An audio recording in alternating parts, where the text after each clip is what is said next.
Well, we had a call that it was a possible shooting here at George Ranch High School. It turned out to be a swatting incident.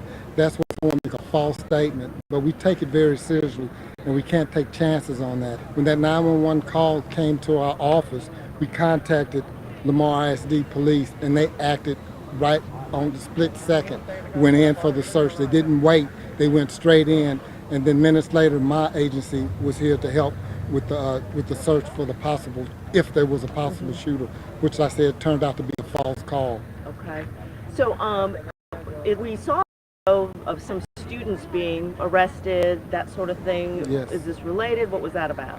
Yes, those students are under investigation for the possible swatting, the false call. I do want to say something about that. That call caused a lot of things to happen. I had to send out my SWAT team, my patrol, motorcycle came out. Lamar ISD police came out, called other officers from different areas to all come here.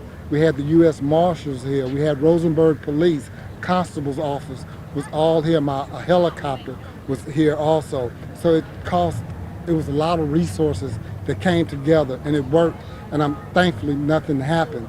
But if something would have happened somewhere else where they actually needed that help, it wouldn't have been here because of that false call. So did somebody, do you believe some students dialed 911, or how did the false threat? The call did come through our 911 to my dispatch. And then as soon as it happened, we called Lamar ISD, and Lieutenant Segura went straight into action. Okay, so you believe that these two students placed a false 911 threat call saying that there was an active shooter? Yes, it was several students right now. We don't, the exact number, we're not sure. It's under investigation on how many students did this. Do you believe that they worked together sort of in concert? That's what our investigation is trying to find out right now.